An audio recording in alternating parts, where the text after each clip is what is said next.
السلام علیکم ورحمۃ اللہ وبرکاتہ۔ الحمدللہ رب العالمین والصلاة والسلام علی سید الانبیاء والمرسلین، اما بعد فاعوذ باللہ من الشیطان الرجیم، بسم اللہ الرحمن الرحیم۔ یا ایہا الذین آمنوا اتقوا اللہ وکونوا مع الصادقین۔ صدق اللہ مولانا العظیم، بلغنا رسولہ النبی الامین المختار الکریم، ونحن على ذلك لمن الشاہدین والشاکرین الحمد للہ رب العالمین۔ بکار خیش حیرانم مغثنی یا رسول اللہ، پریشانم پریشانم مغثنی یا رسول اللہ۔ شہاب کس نوازی کن، طبیبہ چارہ سازی کن، مریض درد عصیانم مغثنی یا رسول اللہ۔ غوث اعظم بمن بے سر و سامہ مدد، قبلہ دی مدد، کعبہ ایماں مدد۔ آئیے ہم اور آپ سب سے پہلے اپنے اور ساری کائنات کے مرکز عقیدت ارواحنا فداہ صلی اللہ تعالی علیہ وسلم کی بارگاہ بکس پناہ میں درود پاک کی نظریں پیش کرنے پڑھیں۔ اللہم صلی علی سیدنا و مولانا محمد طب القلوب و دوائیہا وعافیت الابدان و شفائیہا و نور الابصار و ضیائیہا وعلی آلہ و صحبہ و بارک وسلم۔ حاضرین محترم، صلیبی جنگوں کے حالات میں ذکر کر رہا تھا، اور ان حالات کو ذکر کرنے کا مقصد یہ ہے کہ ان عظیم مجاہدین کا بھی ذکر ہو جائے جنہوں نے سلطنت اسلامیہ کو بے پناہ وسعت بخشی اور اسلام کی شان و شوکت کو دوبالا کیا۔ مجاہدین اسلام کے واقعات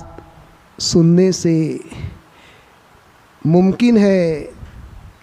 کوئی ان کے مقام اور مرتبے سے واقف نہ ہو، تو اس لیے میں نے یہ بھی مناسب جانا کہ جہاد کے فضائل بھی اسی کے ساتھ ساتھ میں بیان کرتا چلوں، اس لیے کہ ہم جن کا تذکرہ کریں گے وہ مجاہدین اسلام ہیں، اور مجاہد اس شخص کو کہا جاتا ہے جو اللہ کے راستے میں قتال کرے، اللہ کے راستے میں کافروں سے لڑے، اللہ کے راستے میں اپنی جان کا نذرانہ پیش کرے، اسے مجاہد کہا جاتا ہے۔ تو مجاہد یا جہاد کرنے والے کا مقام و مرتبہ قرآن اور حدیث میں کیا بیان کیا گیا ہے، اسی کے ساتھ ساتھ کچھ باتیں میں اس کے تعلق سے بھی عرض کروں گا۔ ہمارا مقصود یہ ہے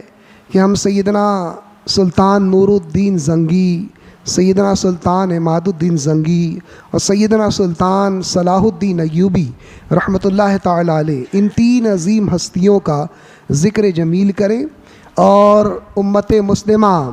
کو ان کی ذات سے جو عظیم فوائد حاصل ہوئے ہیں، اور مملکت اسلامیہ کو جو شان و شوکت ان عظیم نفوس قدسیہ کی وجہ سے حاصل ہوئی ہے، ہم ان کے کارناموں کو جاننا چاہیں گے، ان کے کارناموں پر روشنی ڈالنا چاہیں گے۔ لیکن اس سے پہلے مجاہدین کا مقام و مرتبہ اللہ کی بارگاہ میں اور اس کے حبیب علیہ الصلاۃ والتسلیم کی بارگاہ میں کیا ہے، وہ بھی سماعت فرما لیں تاکہ آپ کو اندازہ ہو کہ یہ جو مجاہدین ہیں، نور الدین زنگی رحمۃ اللہ تعالی علیہ، عماد الدین زنگی رحمۃ اللہ تعالی علیہ، سلطان صلاح الدین ایوبی رحمۃ اللہ تعالی علیہ، جب ایک عام مجاہد کا یہ مقام و مرتبہ ہوتا ہے تو یہ تو مجاہدین کے سردار تھے، یہ مجاہدین کی قیادت کیا کرتے تھے۔ تو قرآن و حدیث میں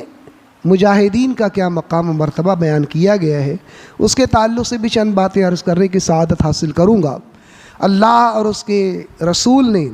جہاد کرنے والوں کے بڑے عظیم مراتب اور بڑے عظیم مقام ذکر فرمائے ہیں۔ چنانچہ صحیح بخاری اور مسلم کی حدیث ہے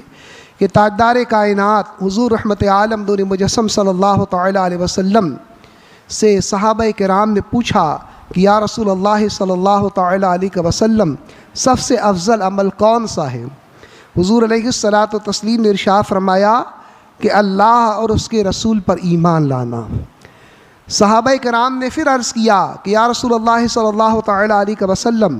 اس کے بعد سب سے افضل عمل کون سا ہے؟ حضور علیہ الصلاۃ و تسلیم نے ارشاد فرمایا کہ اللہ تبارک و تعالیٰ کے راستے میں جہاد کرنا۔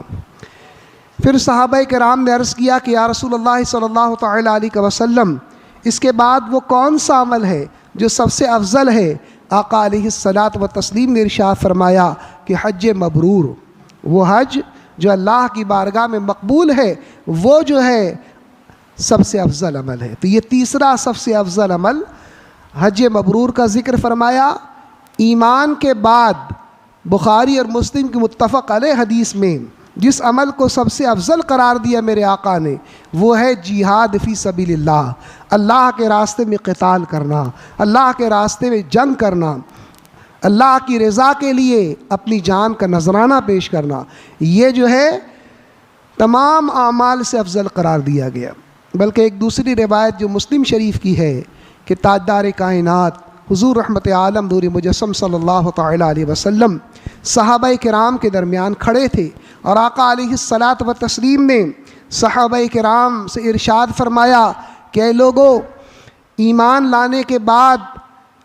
ایمان لانا اور اللہ تبارک و تعالیٰ کے راستے میں جہاد کرنا یہ سب سے بہترین اعمال ہیں۔ حضور نے ایمان لانے کا ذکر فرمایا اور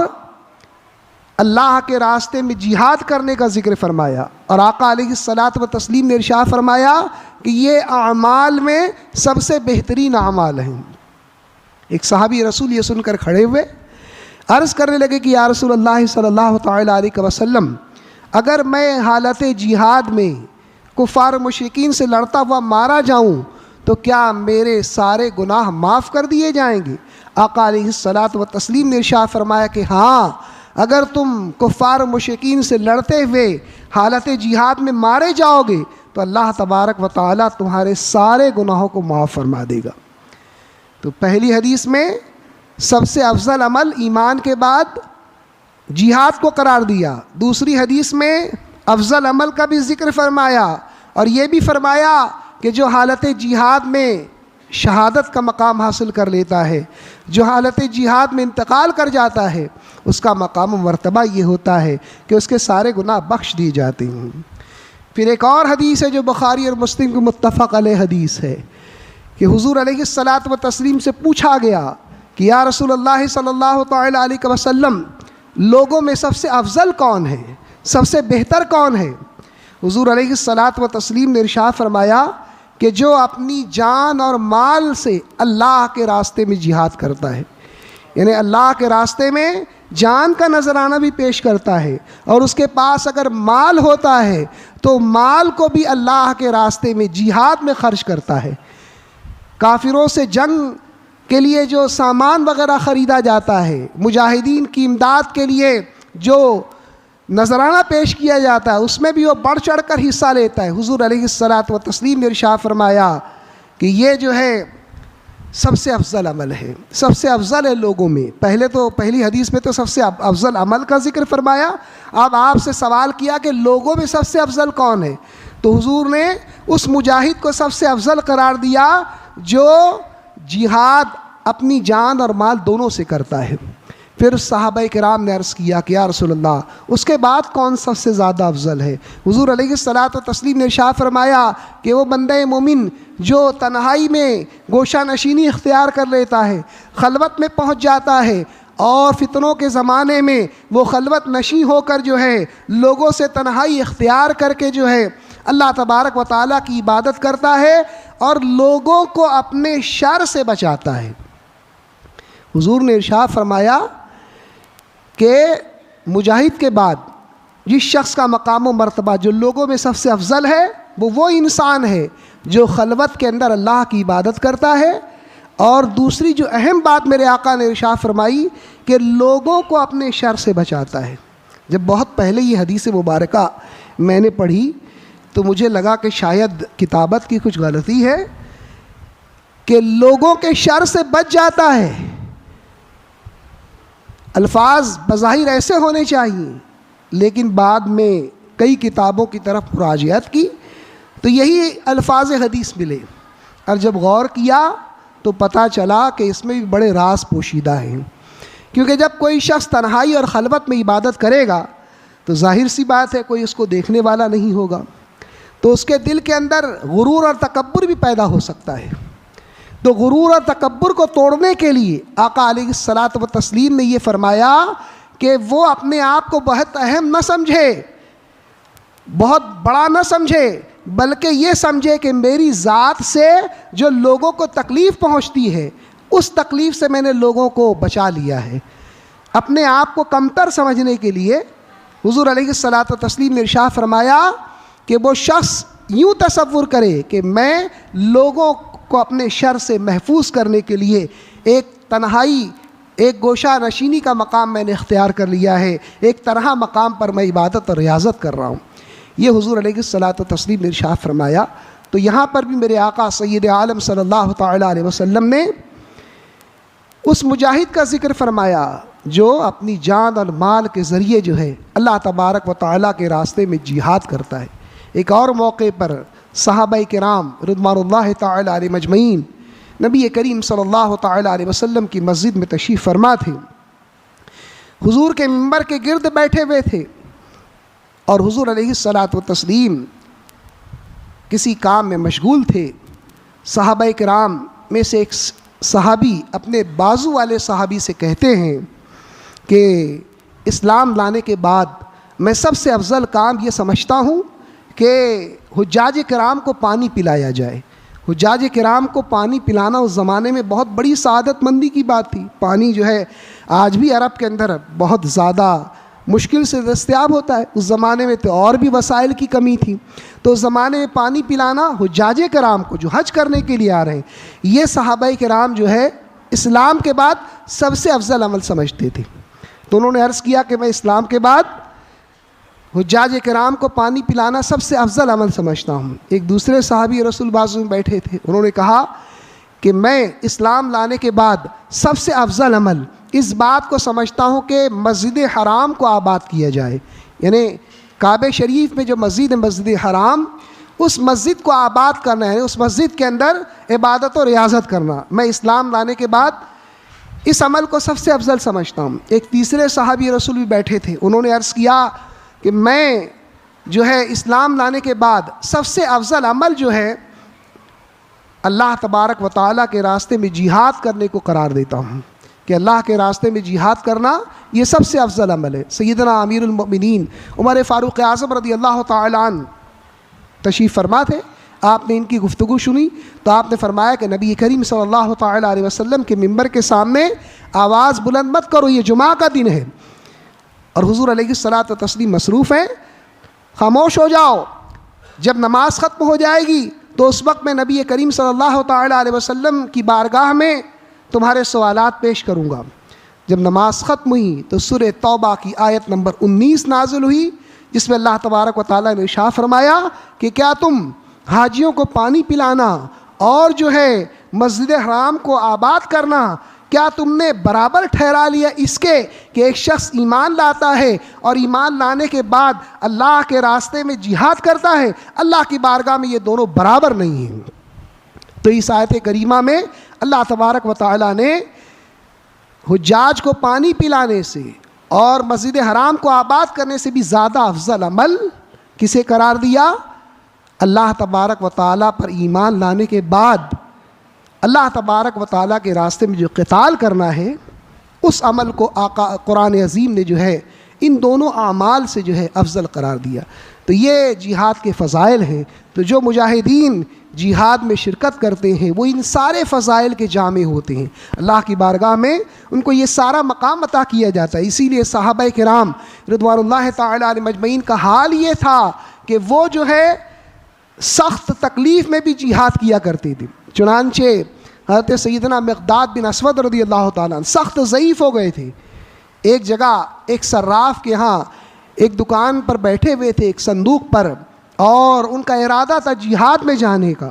جبکہ وہ سخت بوڑھے ہو چکے تھے۔ آج تو جوان بھی جہاد کا نام سننا پسند نہیں کرتے، لیکن سیدنا مقداد بن اسود رضی اللہ تعالیٰ عنہ کی شان دیکھیے کہ سخت بوڑھے ہو گئے تھے لیکن ارادہ تھا جہاد میں نکلنے کا۔ لوگوں نے کہا کہ آپ تو معذور ہیں، آپ کے اوپر تو جہاد فرض نہیں ہے، آپ ضعیف ہو چکے ہیں، اللہ تعالیٰ نے آپ کو رخصت عطا فرمائی ہے۔ تو آپ نے فرمایا کہ کیا تم نے قرآن عظیم کی سورہ توبہ کی وہ آیت نہیں پڑھی جس میں اللہ تبارک و تعالیٰ ارشاد فرماتا ہے چاہے ہلکے ہو چاہے بھاری ہو اللہ کے راستے میں نکل پڑو، اللہ کے راستے میں قتال کے لیے، جہاد کے لیے نکل پڑو۔ تو یہ آیت کریمہ مجھے اس بات پر مجبور کر رہی ہے کہ میں ہر حال میں اللہ کے راستے میں جہاد کروں۔ تو آپ غور فرمائیں کہ بڑھاپے کی حالت میں بھی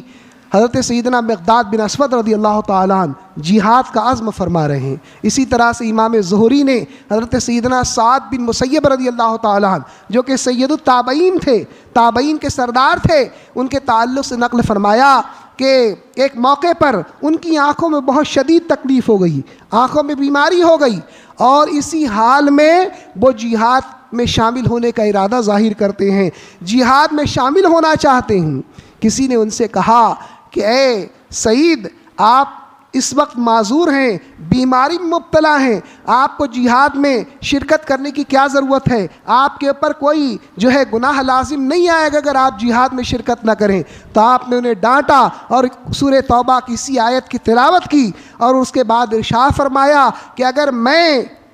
میدان جہاد میں کفار مشرکین سے لڑ نہ سکا تو بھی کم سے کم میں اتنا ضرور کروں گا کہ اپنی موجودگی سے مجاہدین کی تعداد کو زیادہ کروں گا۔ پھر دوبارہ آگے ارشاد فرمایا اسی کے ساتھ ساتھ میں مجاہدین کے سامان کی حفاظت کروں گا۔ اگر میں کفار مشرکین سے لڑ نہ سکا تو میں اتنا ضرور کروں گا اپنی موجودگی کی وجہ سے کہ میں مجاہدین اسلام کا جو لشکر ہے اس لشکر کی تعداد کو زیادہ کروں گا اور مجاہدین اسلام کے سامان کی حفاظت کروں گا۔ تو اس حال میں بھی اگرچہ میری آنکھ میں بیماری ہے لیکن میں اس حال میں بھی جہاد میں شرکت کروں گا۔ تو یہ جو ہے جہاد میں شرکت کرنے کا ہمارے اسلاف کرام کے دلوں میں جذبہ تھا۔ تو حاضرین محترم، ہم جن مقدس نفوس قدسیہ کا تذکرہ سن رہے ہیں وہ ان سارے فضائل کے جامع ہیں۔ میں نے یہ اس لیے عرض کر دیا کہ اولیاء کے مناقب تو بہت ذکر کیے جاتے ہیں، مجاہدین اسلام کے مناقب، مجاہدین اسلام کے فضائل وہ بھی آپ کے سامنے آ جائیں، اس لیے کہ کب کس کو ضرورت پڑ جائے۔ جہاد فرض عین بھی ہوتا ہے، فرض کفایہ بھی ہوتا ہے۔ ابھی تو جہاد فرض عین نہیں ہے لیکن ایسے بھی حالات آ سکتے ہیں کہ جہاد فرض عین ہو جائے، تو اس وقت ہم کو یہ سارے فضائل اور مکارم معلوم ہوں گے تو ہمارے دلوں کے اندر بھی بزدلی پیدا نہیں ہوگی، ہمارے دلوں کے اندر بھی جو ہے جہاد سے پیچھے ہٹنے کا جو جذبہ ہے وہ جذبہ پیدا نہیں ہوگا۔ ہم بھی خوشی خوشی جو ہے اپنی جانوں کو اللہ کے راستے میں قربان کرنے کا شوق اور ذوق پائیں گے، اور وہ فضائل اور وہ مکارم جو مجاہدین کے لیے بیان کیے گئے ہیں اس کے حصول کے لیے کوشش کریں گے۔ تو بہرکیف بات چل رہی تھی پہلی صلیبی جنگوں کی۔ میں نے عرض کیا تھا کہ جزیہ جو ہے یہ اسلام کا وہ قانون ہے جو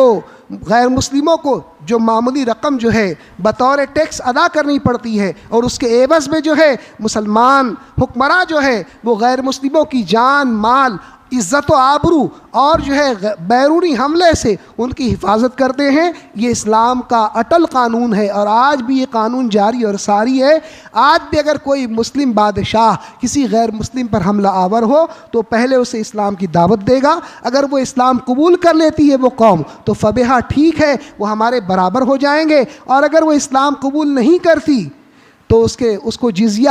دینے کا حکم دیا جائے گا کہ تم یہ جو معمولی رقم ہے اپنی جان اور مال کی حفاظت کے عوض ادا کرو، یہ اس کو ادا کرنے کے لیے کہا جائے گا، اور اس کو اگر وہ جزیہ قبول کرنے کے لیے تیار نہ ہو تو پھر اس وقت اس سے قتال کیا جائے گا، اس ملک کے لوگوں کے ساتھ لڑائی کی جائے گی، ان کے ساتھ جنگ کی جائے گی۔ یہ اسلامی جنگ کا اصول ہے۔ تو جزیہ جو ہے آج بھی دینے کا حکم دیا گیا ہے، اور میں نے عرض کیا کہ یہ بہت معمولی رقم ہوتی ہے۔ سیدنا عمر فاروق اعظم رضی اللہ تعالیٰ عنہ نے جب بیت المقدس کو فتح فرمایا تو اس وقت بھی آپ نے جو ہے جزیہ دینے کا حکم فرمایا، بہت سارے لوگوں کو جزیہ معاف کیا گیا، اور سیدنا عمر فاروق اعظم رضی اللہ تعالیٰ عنہ کے زمانے میں جو اصحاب کرام تھے ان کی دیانت داری کا یہ عالم تھا کہ جب ہرقل نے ایک بہت بڑے لشکر کے ساتھ یہ اس زمانے کی بات ہے، سیدنا عمر فاروق اعظم رضی اللہ تعالیٰ عنہ کے دور خلافت کی بات ہے یہ، کہ ہرقل جو روم کا بادشاہ تھا، جو روم کا شہنشاہ تھا، اس نے بہت بڑے لشکر کے ساتھ مسلمانوں پر حملہ کرنے کا ارادہ کیا۔ اس کا لشکر اتنا بڑا تھا کہ مورخین بیان کرتے ہیں کہ مسلمانوں کے الگ الگ جو لشکر مختلف علاقوں میں بکھرے ہوئے تھے، اگر سب ایک جگہ جمع کر دیے جاتے تو بھی اس لشکر کے مقابلے میں مسلمانوں کی تعداد بہت کم تھی۔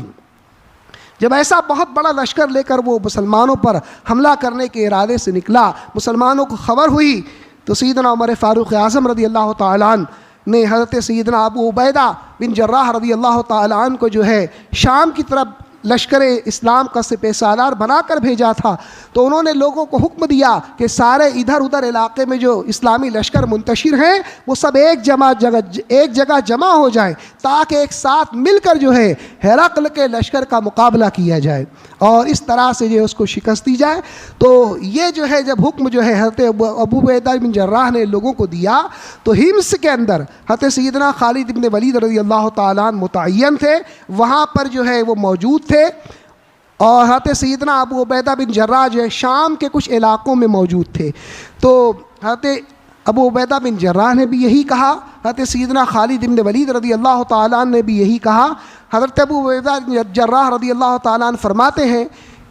ان لوگوں سے جو غیر مسلم ہیں، جن سے وہ جزیہ لے رہے تھے، ان لوگوں سے آپ نے جو جملے فرمائے وہ اسلام کے عدل انصاف اور اسلامی دیانتداری کا عظیم شاہکار ہیں۔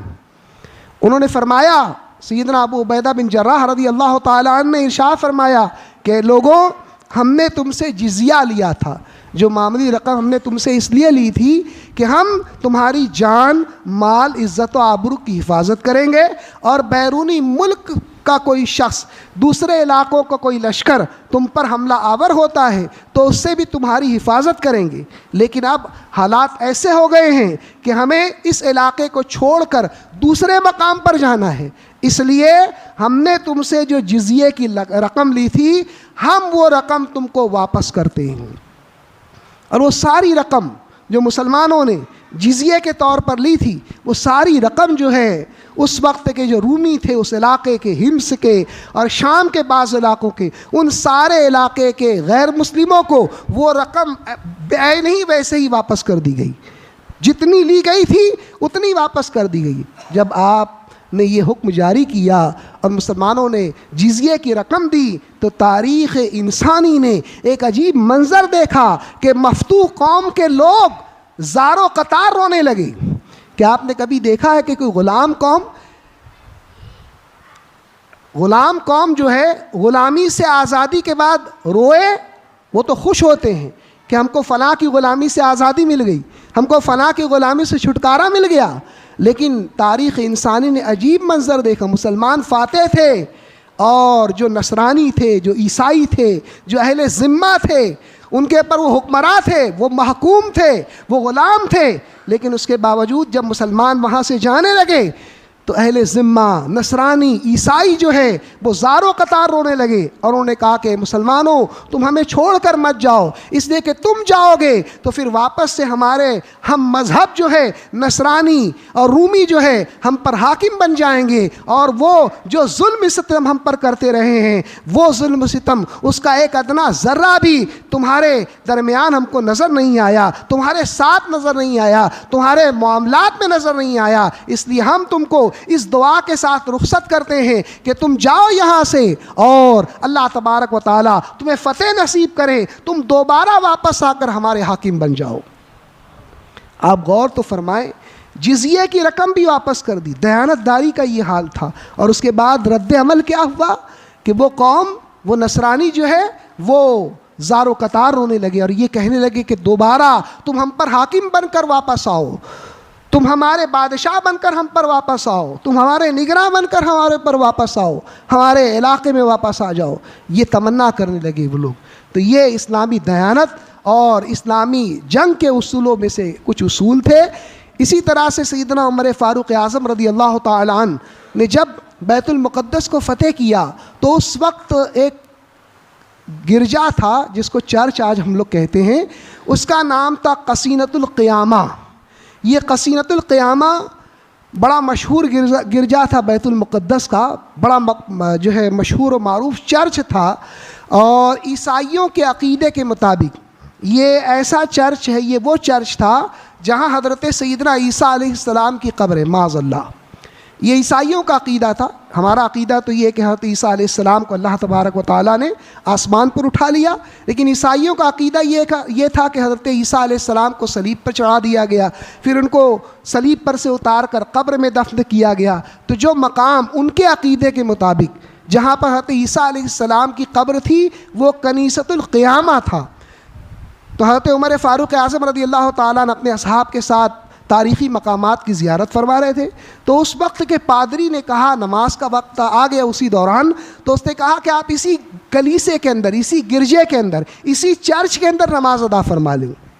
نماز کا وقت ہوا، حضرت عمر نے خود سے نہیں کہا کہ میں یہاں نماز پڑھنا چاہتا ہوں، اس پادری نے، اس عیسائی رہنما نے یہ کہا کہ آپ اسی کنیسے کے اندر